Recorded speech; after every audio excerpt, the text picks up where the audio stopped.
After months of campaigning and debating, the first contest of the 2024 presidential race is getting ready to kick off in Iowa. The candidates have been hard at work this weekend, gathering support before the caucuses tomorrow. Ron DeSantis, Nikki Haley, Asa Hutchinson, Vivek Ramaswamy, and Donald Trump are all vying for the Republican nomination on that presidential ballot. Good evening, and thanks so much for joining us here on WESH 2. I'm Luana Munoz. We begin tonight in Iowa, where former President Donald Trump has a commanding lead in the polls tonight, and the other candidates are seemingly counting on an upset to secure their spot. WESH 2's Greg Fox is live tonight in Iowa, braving those temperatures. -8 degrees, they're telling us out there, Greg. Is that affecting voter turnout tonight? Well, you know, it's certainly going to affect the voter turnout when the caucuses begin tomorrow night. They'll be opening doors to let people in around 5 or 5:30, and then the caucusing begins at 7. It's not just an issue of the frigid temperatures.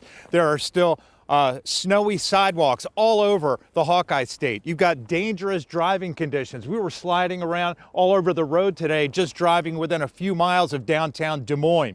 And so the candidates may seriously want to think about getting buses, especially in areas where there are larger precincts of 700 to 1,000 people, to try to get people to those precincts. USA! USA! That's all right.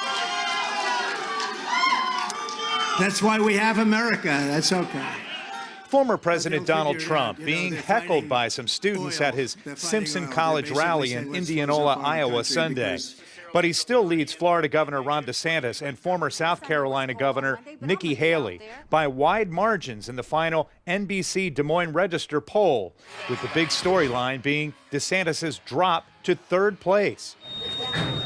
It had plenty of voters talking about Monday's caucuses at the airport in Des Moines as they returned home from their travels, with many telling us they have already made up their minds.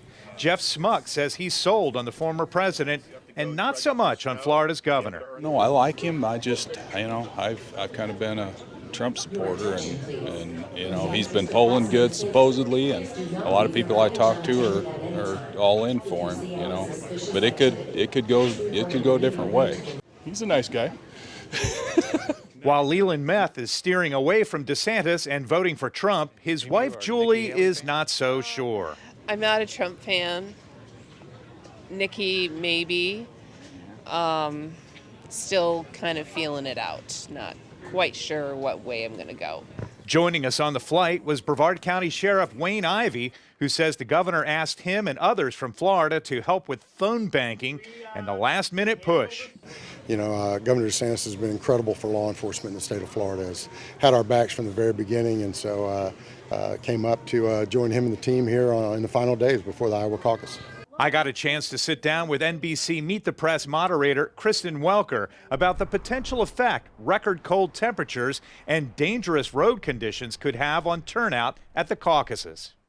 Will there be a complacency factor around Trump? In other words, people assuming he's got this locked up, I don't have to go out into the frigid temperatures. So that could be a challenge as well. It is the biggest X factor in this race, though. With that X factor lingering, candidates are relying on volunteers working phone banks to reach voters who may still be deciding.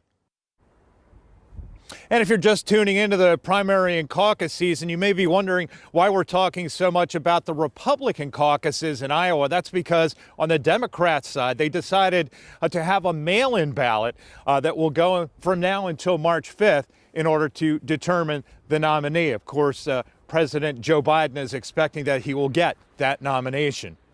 And of course, we'll have this all covered for you tomorrow during the day, throughout our afternoon shows, and of course with results coming up tomorrow night. Live in Des Moines, Iowa, Greg Fox, WESH 2 News.